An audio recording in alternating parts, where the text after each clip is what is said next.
Безпосереднім наслідком козацької перемоги під Пилявцями стала тритижнева облога Львова. Цікаво, що з цим містом пов'язані юні роки Богдана Хмельницького, коли він тут навчався у єзуїтському колегіумі. За іронією долі, у жовтні 1648 року він знову постав перед стінами міста Лева, тільки тепер за геть інших обставин, у якості гетьмана війська Запорозького. Ця облога найбільше та найкраще описана самими львів'янами. Сучасники розцінювали її по-різному. Одні писали про страх перед грізним козацько-татарським військом, інші апелювали до патріотизму львів'ян та їхній вірності Речі Посполитій. Ще інші до заступництва святого Яна з Дуклі, тодішнього покровителя міста. Та лише ті, хто відчули на собі всі труднощі життя в обложеному місті, наголошували на стражданнях, руйнаціях, грабунках, голоді та епідемії, незмінних супутниках війни.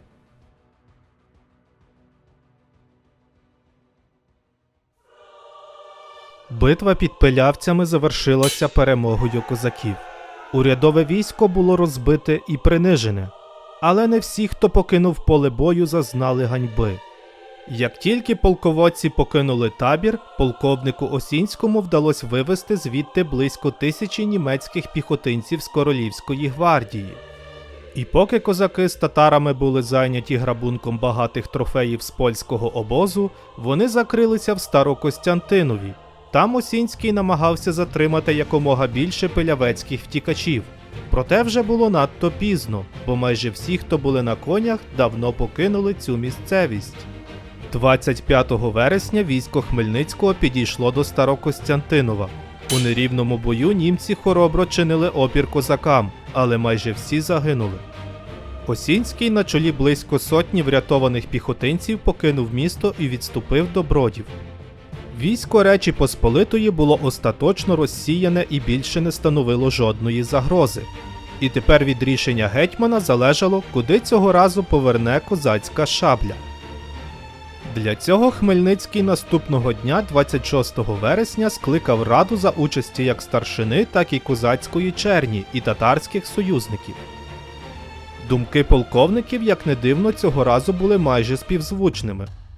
Вони виступали проти продовження походу, і навіть представник найрадикальнішого козацького крила Максим Кривоніс пропонував закріпитися на річці Случ. У цій думці був справді прагматичний сенс, бо на дворі вже давно була осінь, дні ставали все холоднішими, роздобути провіант та фураж ставало все важче, і в цю пору частіше падали дощі, що створювало бездоріжжя, не надто сприятливі умови для походу.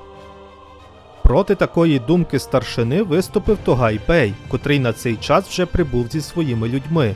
На його думку, перехід до оборони неминуче призвів би до згасання бойового запалу у війську, яке щойно відчуло смак перемоги. Натомість він вважав за потрібне максимально розвивати успіх, а саме не дати ворогам жодного шансу на перепочинок, тримати їх під перманентним тиском і за можливості захопити зненацька бодай якусь частину втікачів з Пилявців. Свої аргументи Тогай-бей підкріпив поетичною метафорою. Короткотривалий дощ швидко всякає в землю, і лише під час зливи по землі течуть потоки дощової води. А перед тими потоками буває, що не можуть встояти не тільки поля, але й цілі будинки. Кримці відстоювали свою позицію так завзято, що коли писар Іван Виговський спробував їм заперечити, двоюрідний брат Тогай-бея накинувся на нього з погрозами. Зваживши всі за і проти, Хмельницький пішов всупереч волі старшини і прислухався до порад Тогай-бея. Щодо мотивів рішення гетьмана досі тривають дискусії, але він вочевидь не хотів сваритися з такими цінними союзниками, як татари. Більша частина кримського війська на чолі з Калга-султаном Керим-гіреєм ще мала прийти, і так і не взявши участі у битві, вони бажали зірвати свій шмат пирога у вигляді трофеїв і бранців. Оскільки на схід від річки Случ майже не залишилось поляків і євреїв, з яких козаки дозволяли брати ясир, така можливість була лише на заході. Окрім татар, Хмельницький ще мав рахуватися з козацькою черню, адже основна маса війська прагнула воювати до останку. Формального приводу для припинення кампанії ще не було, бо ворог сам порушив перемир'я, а головний винуватець і кривдник Вишневецький так і не був покараний. Продовжуючи похід, Хмельницький також ставив політичні цілі. У Речі Посполитій наближалася елекція, тобто вибори короля.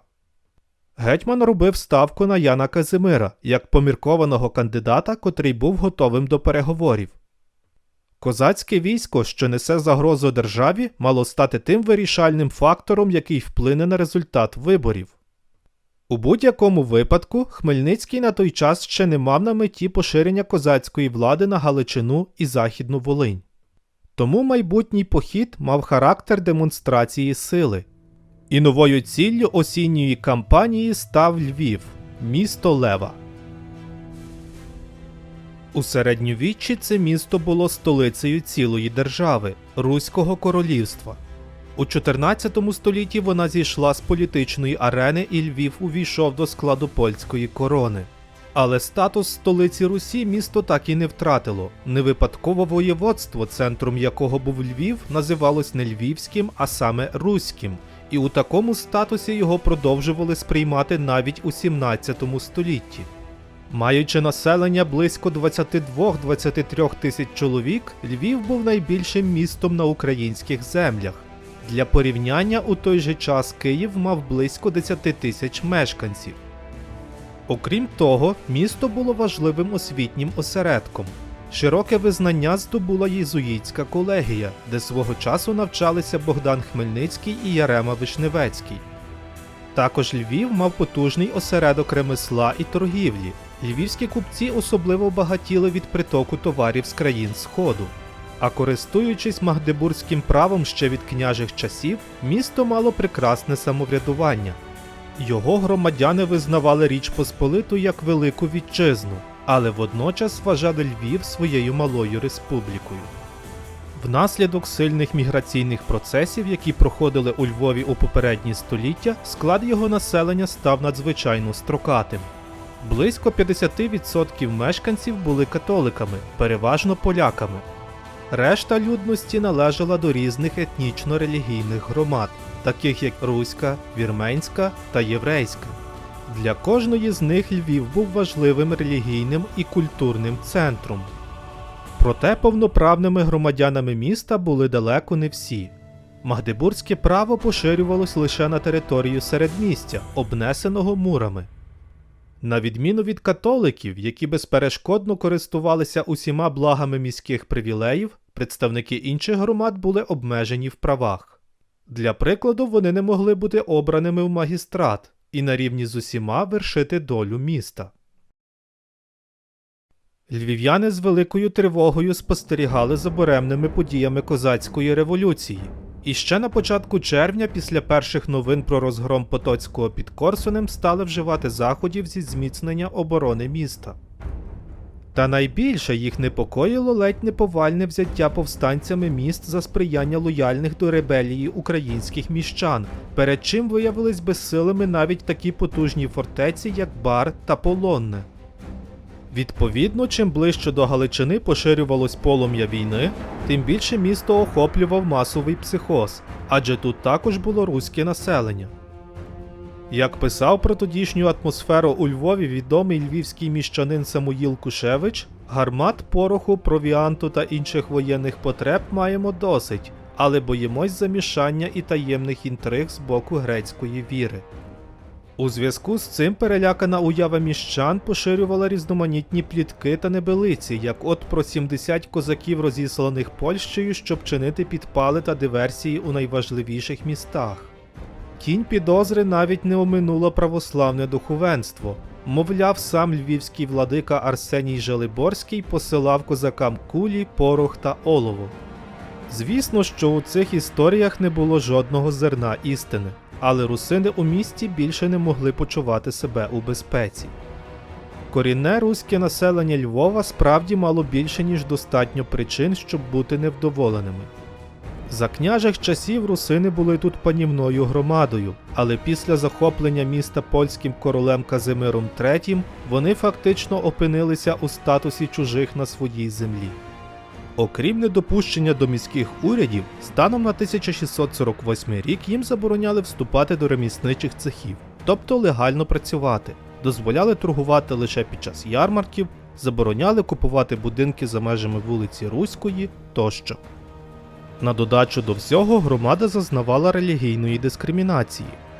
Для прикладу, 16 березня 1648 року міська рада видала для православних міщан декрет на заборону проведення публічних похоронних процесій у місті. Враховуючи ці обставини, львівські русини симпатизували Хмельницькому, але їхні позиції у місті були надто слабкими, щоб наважитись бодай на найменшу підтримку козацької революції. Якщо в цілому у Львові русини складали 18-20% населення, то у середмісті їх проживало ще менше – лише близько 12,5%. Тому, будучи в меншості, на фоні подій Хмельниччини вони були вкрай обережними і, як наслідок, пасивними. Іншою була ситуація за межами Львова, який був оточений морем руської людності. Вже наприкінці серпня, на тлі успіхів ребелії на Волині, в околицях Сокаля та Кам'янки-Струмилової піднявся повстанський рух. Бунти вдалося придушити, але тенденція була невтішною. Як і в інших українських волостях, на дорогах у Руському воєводстві ставало небезпечно. Після збору та виступу коронного війська з-під Глинян на чолі з 3 регіментарями, страх у колективній свідомості католицьких львів'ян змінився на тимчасове піднесення.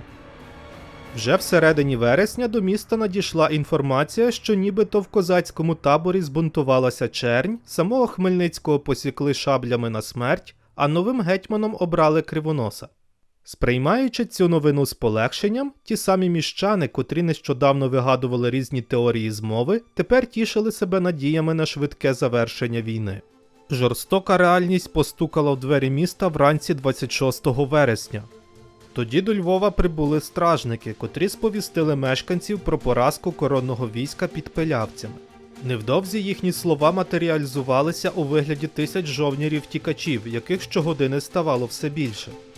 Окрилені страхом, вони самі сіяли паніку серед міщан, віщуючи, що до прибуття ворога залишались лічені години. Не затримуючись довго у Львові, вояки продовжували втікати далі через Жовкву та Судову Вишню. Окремі львів'яни так піддались паніці, що вже в першій половині дня також почали втікати, і це всупереч офіційній постанові магістрату, яка зобов'язувала всіх громадян-чоловіків залишатися в місті під час воєнної небезпеки.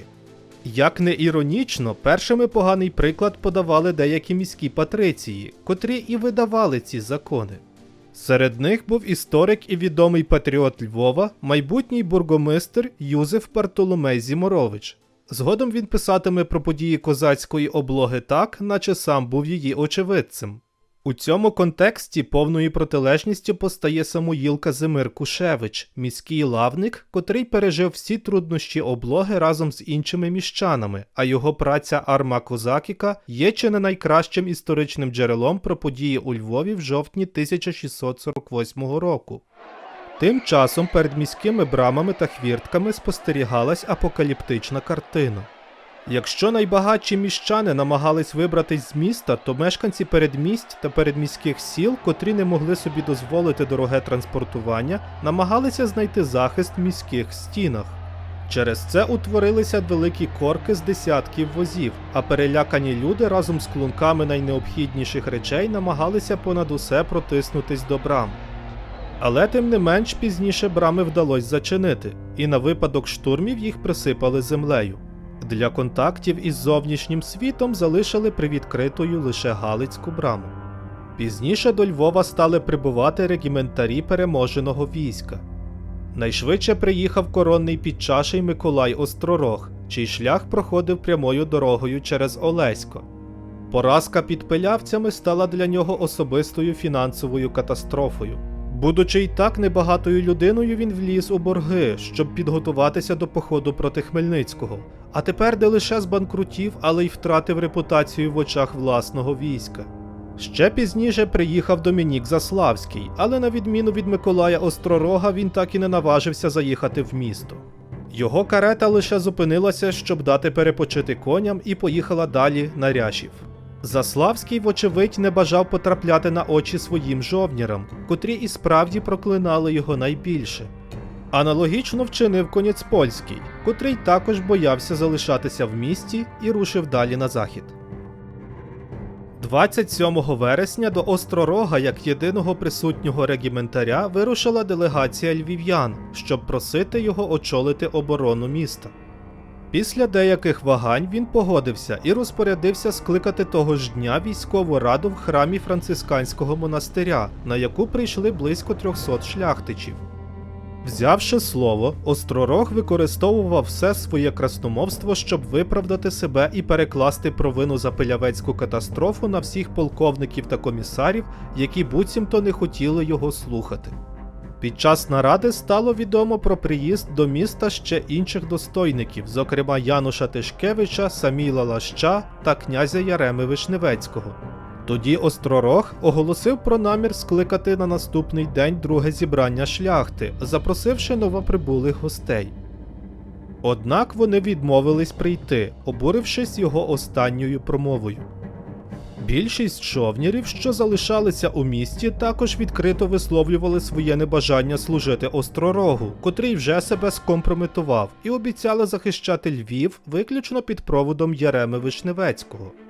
Львів'яни належно оцінили настрої війська і тепер пішли вмовляти вже князя стати на чолі оборони міста, обіцяючи йому допомогти всім необхідним. Після 2 годин вмовлянь Вишневецький відповів згодою і прийшов на військову раду, яка вже відбувалася. Цього разу там зібралося аж 3000 людей, більшість з них не могли вміститися в храмі і стояли на вулиці. Поява Вишневецького остаточно вибила Остророга з п'єдесталу, котрий під тиском розлюченої шляхти зрікся від керівництва військом. Ставши головним регіментарем і урочисто поклявшись захищати Львів як власність Речі Посполитої, Вишневецький не пропустив можливості принизити Домініка Заславського. Він зробив своїми помічниками Остророга і Коніцпольського, незважаючи на відсутність останнього, і таким чином реформував тріумвірат. Під час наради хтось звернув увагу на руського передміщанина, котрий щось записував собі у книжечку. Звинувативши його у шпигунстві і не ставши ні в чому розбиратись, нещасного просто вивели до єзуїтської хвіртки і зарубали там шаблями. Ця кривава подія спровокувала нову хвилю шпигуноманії та ксенофобії у Львові. Перед новообраним полководцем постали 2 головних завдання – втримати військо, яке тануло на очах, і зібрати кошти на його фінансування та оборону міста. Для вирішення першої проблеми Вишневецький негайно видав універсали з закликами до усіх вояків, які блукали в околицях Львова. Усім, хто відмовлявся прийти, князь погрожував інфамією, тобто безчестям з конфіскацією майна. Водночас львів'яни були зобов'язані сплачувати контрибуцію на оборонні потреби. Кожен міщанин мав віддати всю готівку та прикраси з золота та срібла, а також різні товари в залежності від майнового цензу. Не оминули увагою і костели з монастирями, котрі жертвували свої коштовності. Здаючи своє майно та гроші, львів'яни втішали себе думкою, що Річ Посполита це все їм поверне, принаймні їм так обіцяли. Таким чином, за кілька днів було зібрано величезну суму – 1 мільйон злотих готівкою та ще 300 тисяч у вигляді матеріальних цінностей. Щоправда, при підрахунку певна частина коштів кудись зникла, і фінансовий комісар не зміг все повністю відзвітувати. На отримані ресурси Ярема Вишневецький скликав військо з 4378 жовнірів, серед яких були 634 гусари, 3334 козаки, 180 драгунів та 230 піхотинців. Тим часом козаки розпочали похід на захід. Давши своєму війську 1 день перепочинку, 28 вересня Хмельницький покинув Старокостянтинів. Під Ямполем 30 вересня його сили з'єдналися з ордою Калга-Султана Керим-Гірея. Разом вони пішли на Вишнівець, родове гніздо князів Вишневецьких, а звідти на Збараж. Потужна фортеця була повністю покинута, тому 2 жовтня козаки зайняли її без бою. Відступаючи, Ярема Вишневецький не встиг забрати звідси всі гармати і боєприпаси, які тепер потрапили до рук противника. Гетьман також розпорядився відправити на Волинь значну частину селянських повстанців, очолених козацькими полковниками Данилом Нечаєм, Михайлом Тишею, Байбузою та іншими. Припускають, що таким чином Хмельницький розвантажив свою логістику, яка страждала від надмірної кількості селян у війську. У Збаражі військо розділилося на дві частини. Одні підрозділи на чолі з Хмельницьким і Тугайбеєм пішли на Броди, а інші рухались прямою дорогою на Львів через Золочів та Глиняни. В авангарді обох військ традиційно були татарські загони. Похід на Броди, власність Конецпольського, був здійснений не стільки як акт помсти цьому магнатові, якого Хмельницький вважав своїм особистим ворогом, скільки в інтересах кримських союзників. Татари знали, що тут у Бродівському замку все ще утримували близько 80 полонених кримців, захоплених в останніх війнах давно покійного Станіслава Конецпольського. 3-4 жовтня козаки зайняли місто Броди, але не вчинили там значної шкоди. У Бродівській фортеці тим часом закрилися 200 німецьких піхотинців. Хмельницький звернувся до обложених з вимогою видати татарських полонених, а взамін обіцяв не штурмувати замку і не руйнувати міста. Як тільки вони виконали цю вимогу, козаки дотримали свого слова і покинули Броди, не здійснивши жодного пострілу.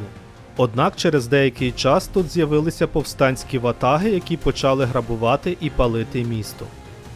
Новини про Пилявецьку битву та поява Хмельницького на Галичині спровокували нову хвилю повстання. Цікаво, що тут на чолі озброєних мас простолюду ставали різні міщани, дрібні руські шляхтичі та навіть священники. У Долинському та Калузькому старостві діяв 4000-ний повстанський загін. До зброї також взялися мешканці Дрогобича та Глинян.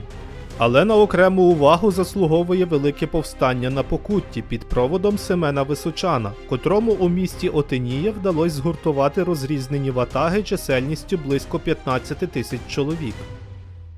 На фоні того, як увесь край поглинав загальний хаос, а козаки з татарами впевнено крокували вперед, Ярема Вишневецький періодично відправляв розвідників. 4 жовтня роз'їзд Костянтина Корняка натрапив на татар поблизу Миклашева, а 5 жовтня корогва Єроніма Синявського захопила в полон одного кримця.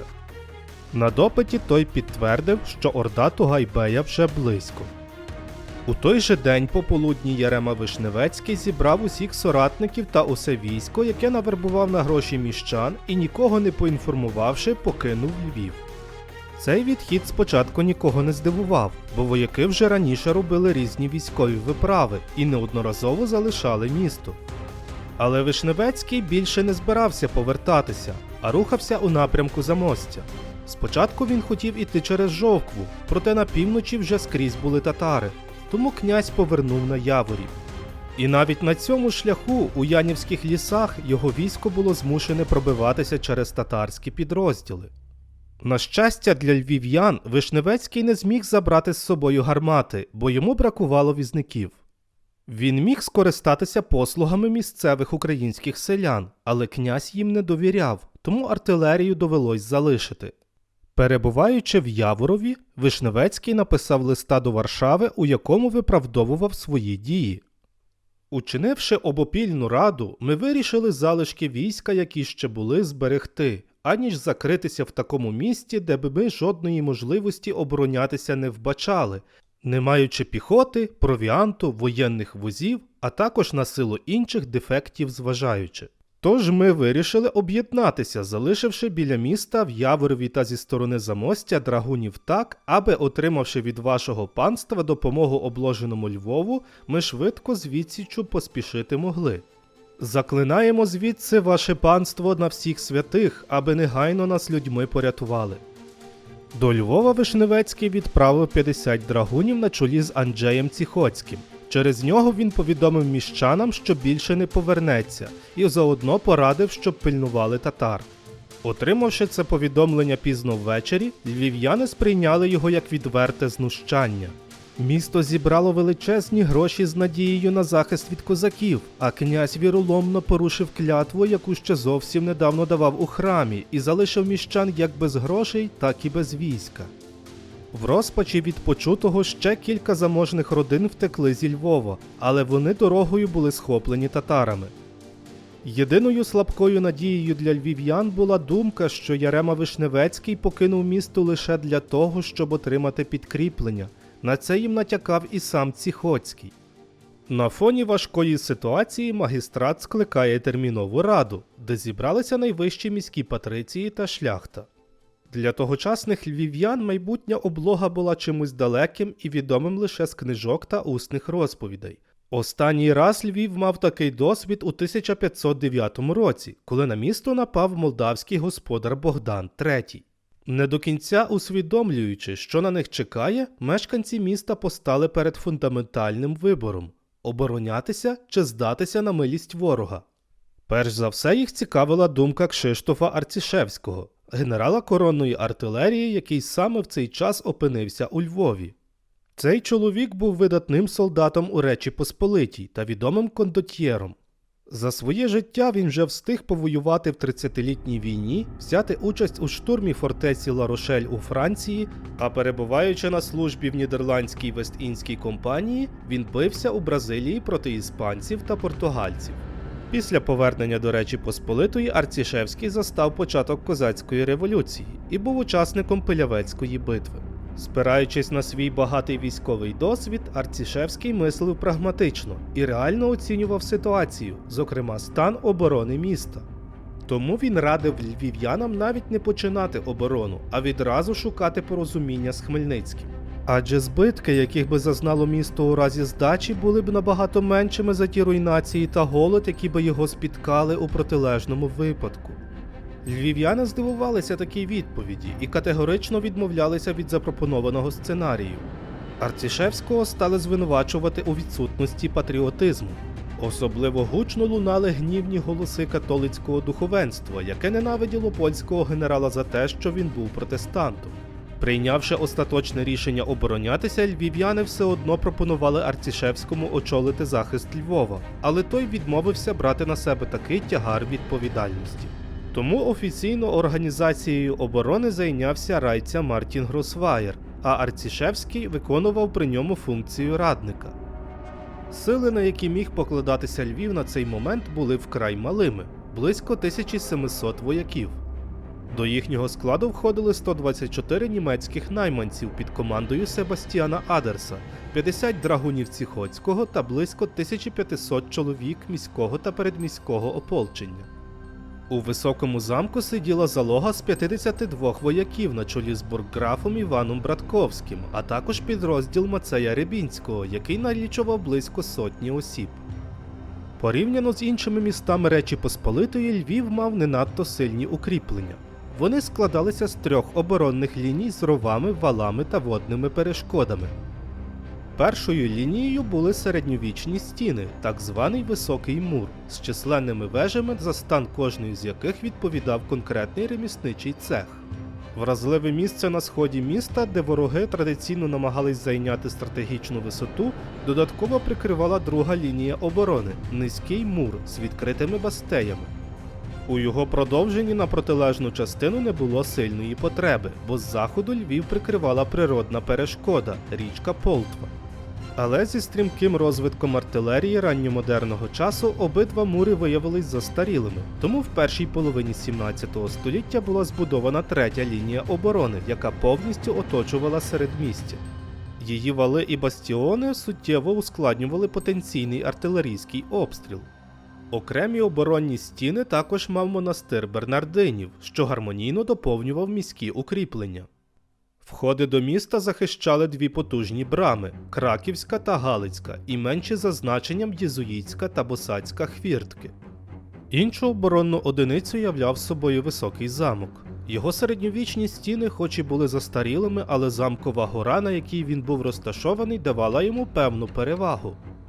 Якщо середмістя було добре захищеним, то цього не можна було сказати про передмістя, які прилягали до міста з півночі та півдня. Їхня щільна забудова була би зручним прикриттям для ворога, якщо би він спробував зайняти тут позиції. На цей випадок існував план попереднього зруйнування передмість, і його слід було втілити ще задовго до появи ворога, на чому наголошував Арцішевський. Однак, не бажаючи завдавати собі таким чином колосальних збитків, місто відмовилось від цієї ідеї. Найбоєздатніші підрозділи в переміжку з вірменськими допоміжними загонами розмістили на ділянці від Краківської брами до Босацької хвіртки. Оскільки русини були під підозрою міської влади, їх зовсім не залучили до оборони. Натомість їхній квартал наповнили озброєними загонами євреїв. На високу 65-метрову вежу Корняк та окрасу Успенського собору підняли 3 гармати. Решту ділянок міста, які вважалися менш значними, зайняло міське ополчення. Ці люди були ненавченими і мали значно менше вогнепальної зброї.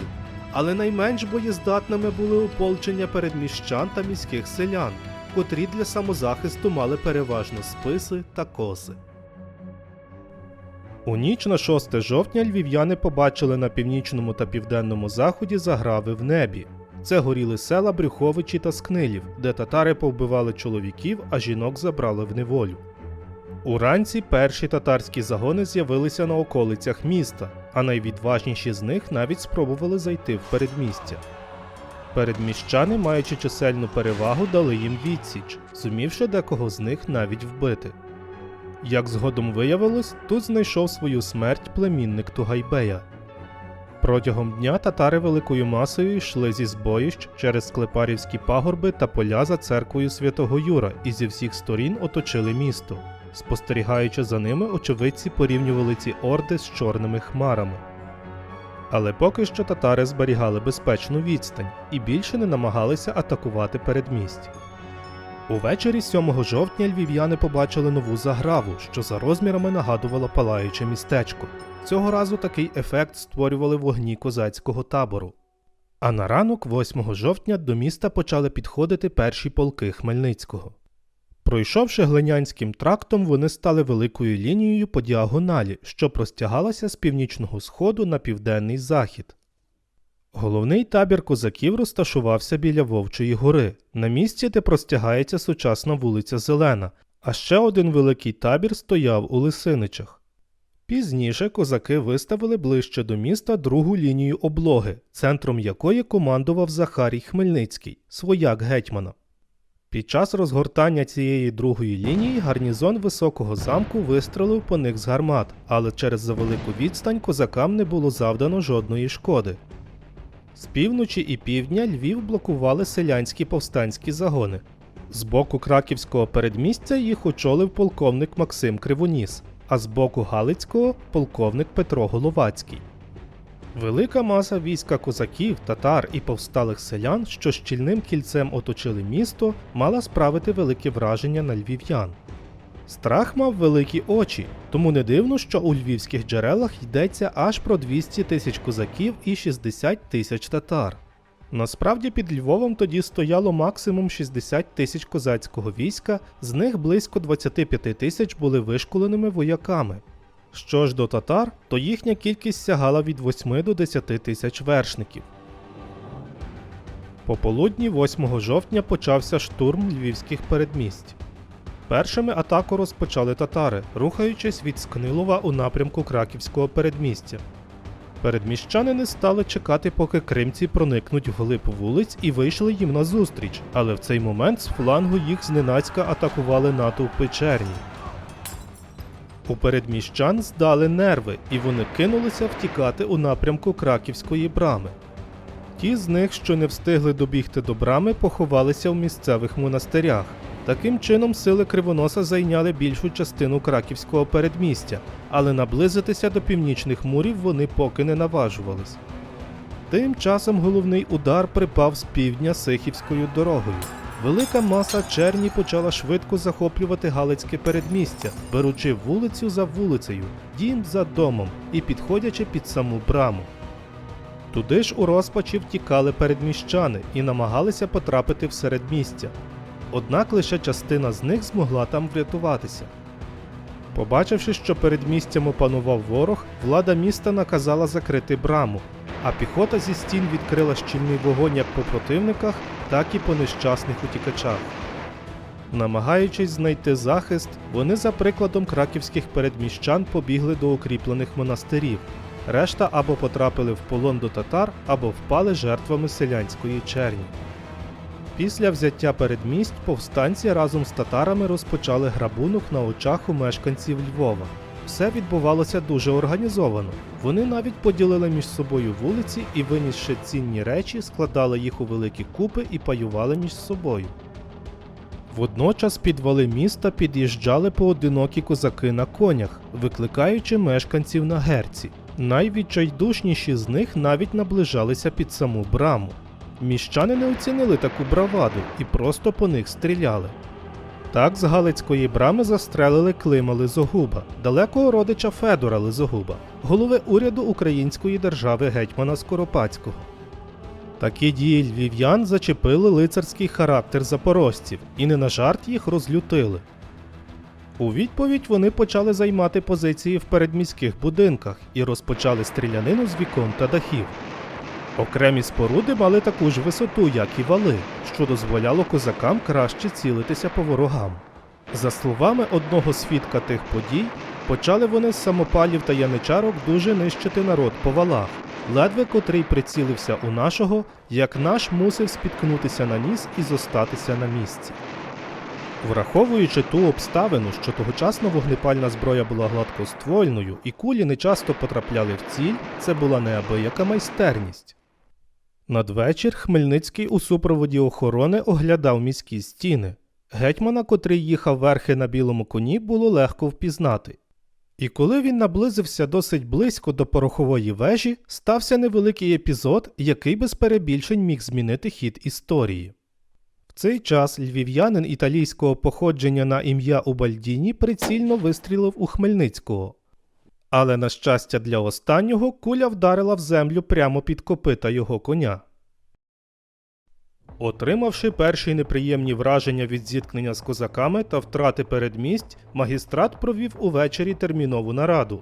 Було зрозуміло, що ворог і надалі прикриватиметься будинками і звідти наводитиме жах на міське ополчення. З огляду на цю проблему, щоб викорити противників з зайнятих позицій, за порадою Арцішевського було прийнято рішення спалити передмістя. Іншою причиною міг бути розрахунок на раптове повернення князя Вишневецького з підкріпленнями. В такому випадку тривала пожежа могла би виграти для львів'ян трохи часу. Міська влада обіцяла велику грошову нагороду тому, хто це зробить. На таку місію зголосився один учень Львівської катедральної школи. У ніч на 9 жовтня, непомітно пробравшись за стіни, він підпалив передмістя у кількох місцях. Через щільну і переважно дерев'яну забудову пожежа поширилась відносно швидко, і ватаги черні з татарами були змушені відійти за межі передмість. З валів передміщани зі сльозами на очах спостерігали, як горять їхні домівки.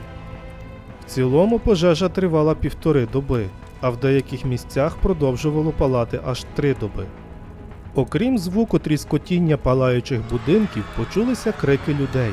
Як виявилось, в невеликих хатинах, коморах та садках все ще ховалися деякі мешканці. Вогонь застав їх зненацька, і вони були змушені втікати з палаючих будинків або до міських стін, або просто в поле, де їх спритно ловили татарські вершники. Міщани навіть бачили з мурів, як дехто з передміщан, наче загнаний звір, у відчаї нападали на татар і повсталих селян, намагаючись дорого продати свої життя. Сама ж чернь, вважаючи, що у підпалах винні ніхто інший, як самі передміщани, почала нападати на нещасних мешканців. Переважна більшість жертв були поляками та євреями. Проте в хаосі сліпої ненависті не завжди могли уникнути сумної долі навіть деякі руські мешканці краківського передмістя, котрих жило чимало в районі Підзамча. І тепер вони шукали захисту в стінах високого замку.